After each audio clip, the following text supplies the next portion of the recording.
Vamos a hablar con Emilio Ordóñez, que es analista de política internacional, sobre esta victoria de la derecha o la ultraderecha, él me dirá, en las elecciones europeas, de la Unión Europea. ¿Cómo estás, Emilio? Buenas tardes. ¿Qué tal, Antonio? Buenas tardes para todos. Buenas tardes para vos. ¿Cómo andas? ¿Todo bien? Todo bien, gracias por atendernos. Y bueno, tratando de comprender este panorama político que uno pensaba por allí que era específico de Argentina, pero parece que se va polinizando, digamos, ¿no? Se va extendiendo Mm. hacia diferentes lugares del mundo. Me parece que va más allá de Argentina claramente, y de hecho es anterior a Argentina. Ha habido un movimiento de normalización, entre comillas, de las ideas de las neoderechas, las llamadas extremas derechas, que ya había empezado en Europa en su momento, con el crecimiento del antiguo Frente Nacional de Jean-Marie Le Pen, que hoy con otro nombre, con Reunión Nacional, Reagrupamiento Nacional, toma su hija, Marine Le Pen, que se confirma con el triunfo de Donald Trump en las elecciones presidenciales 8 años atrás, digo bien, y que ha tomado identidades latinoamericanas con Jair Bolsonaro y Javier Milei, en un movimiento que es bastante heterogéneo en cuanto a sus características, que comparten posiciones comunes según las regiones, en temas migratorios, temas de familia, temas en torno a la llamada batalla cultural y a lo que se le suele llamar en ese universo marxismo cultural. Ujú. Y ciertamente se esperaba en las encuestas algún crecimiento importante de este movimiento o de este sector partidario en un Parlamento Europeo que se jugaba sus 720 escaños. Por supuesto, 361 es el número mágico para alcanzar la mayoría entre las llamadas familias, que son los partidos que se unifican Te al detengo acá, vamos a hacer un poco detenga. de civismo, digamos, ¿no? Vamos a explicar cómo funciona Bien. este tema del Parlamento Europeo, que acá en algún momento hasta lo pudimos tener con el Mercosur, pero después no funcionó. Bueno, había alguna reunión que otra en el Mercosur, pero nunca con ese talante como el europeo. ¿Cómo es esto? ¿Cómo son las elecciones europeas? Explicada fácil. Fácil, la explico fácil. Del 6 al 9 de julio, todos los países de la Unión Europea votan para sus representantes en el Parlamento Europeo. Cada país tiene un número de escaños determinado. Los principales son Alemania, Francia e Italia, con, ya te digo el número de escaños, pero básicamente lo que se define acá son las representaciones de los diferentes países en el llamado Parlamento Europeo. Este Parlamento Europeo no significa que las diferentes sociedades nacionales delegan sus políticas, toda su soberanía a un parlamento en común. Este parlamento lo que hace es definir colegisla, en realidad es un Ujú. cuerpo de colegislación con el Consejo de Europa, y lo que hace es y lo que hace es Sí. definir, que acabo de tener un problemita. No, no, pero a ver, Lo que o hace sea, es sus opiniones son, básicamente lo que son las vinculantes. opiniones no son consultivas en absoluto, son Son vinculantes, vinculantes, claro, eso. Sí, sí. y este Parlamento elige al presidente de la Comisión Europea, que hoy está al mando la alemana Ursula von der Leyen, que es quien da los lineamientos principales de las políticas europeas al interior y al exterior, y que de eso también se encarga Josep Borrell, el alto representante de la política exterior europea. La presidenta, por decirlo de alguna manera en lenguaje fácil, de la Unión Europea, si fuera un país, sería Ursula von der Leyen. Ujú, ujú.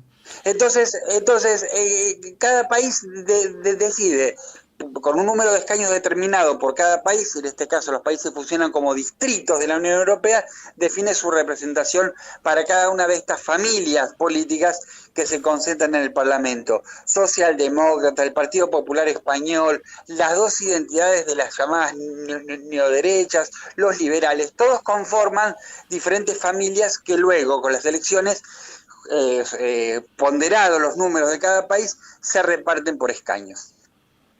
Bien, bien, qué interesante esto, ¿no? Qué interesante. son vinculantes las opiniones del Parlamento, digamos, son soberanas.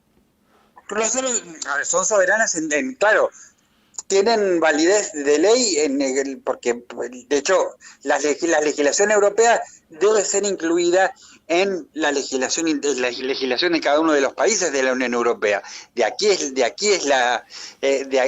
reside que esta elección no haya sido solamente testimonial. A tal punto es así que una de las grandes incógnitas era quién iba a ser elegida, a partir de esta incógnita en torno al surgimiento, al crecimiento, mejor dicho, de las llamadas neoderechas, quién iba a poder, qué capacidad de bloqueo iban a poder ofrecer estos partidos para evitar la reelección, la reelección de Ursula von der Leyen. Hasta el momento, por los números que uno maneja, no habría problemas en una reelección. Y esto me lleva al panorama que nos trae esta nota, Antonio. El panorama es qué pasó en estas elecciones, qué pasó con los diferentes partidos, ¿no?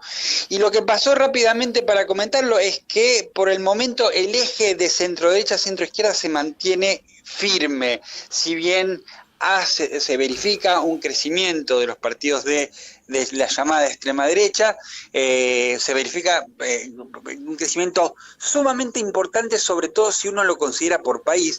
No ha crecido de forma exponencial en el Parlamento europeo, es más. Puede decirse que los votantes eligieron conservar el statu quo y el bipartidismo y la partidocracia existente, digamos. Porque para no elegir los extremos. Con reservas. Porque si bien a nivel europeo esa mayoría que conforman esta especie de cordón sanitario entre socialistas, los llamados socialistas y demócratas, los liberales de Renovar y el Partido Popular Europeo, que conforman una mayoría que le alcanzaría sobradamente para gobernar en el Parlamento Europeo, ha habido un crecimiento importante de las extremas derechas. No tanto en términos numéricos, no, porque estamos hablando de un aumento de entre 3 y 9 escaños con respecto a las elecciones de hace 5 años atrás. Pero ¿qué es lo que alerta? Porque si no estaríamos hablando, bueno, esta nota no tendría mucho sentido, de hecho, pero que los números en Francia, con Reagrupamiento Nacional de Marine Le Pen ganando por 15 puntos al macronismo, y el segundo puesto de Alternativa por Alemania, allí en el país teutón, fueron los principales impulsores de la obtención de un número muy importante para las extremas derechas en el Parlamento Europeo, con consecuencias políticas en cada caso. Macron llamando a elecciones anticipadas, la unión de las izquierdas que hace media hora lo declararon en Francia con respecto a estas elecciones legislativas anticipadas, las primeras del 97, que se van a celebrar en 2 vueltas, el 30 de junio y el 7 de julio.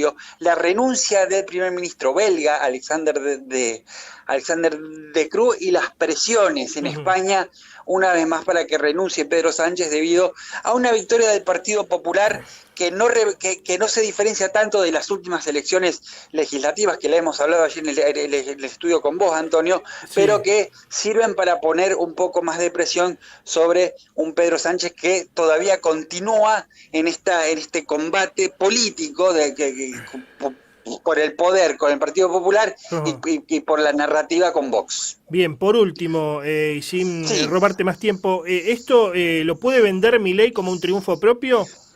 ¿Esto es apoyo para Milei o no?